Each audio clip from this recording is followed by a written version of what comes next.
Jangan lupa minta kartu penitipan ya. 1 jam belum ada yang ini, Bang ya? Iya. Biasa sih yang di Palembang punya kalau di kota ya. Ini 9085 tapi ini loh. TKP-nya loh.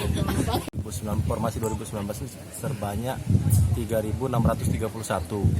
Untuk hari ini 750 dibagi 5 sesi, jadi 150 per satu sesi. Hari terakhir, hari kelima ada 631.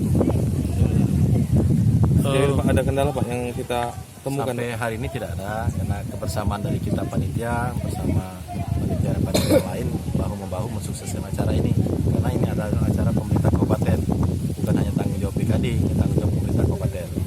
Makanya Pak Sekda, Pak Asisten semua hadir tadi dalam acara pembukaan tadi.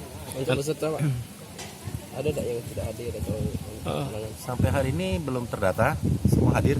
Di sesi pertama ini terpenuhi. Mungkin sesi 2, 3, 4, 5 kita belum tahu, karena menunggu sampai sore nanti.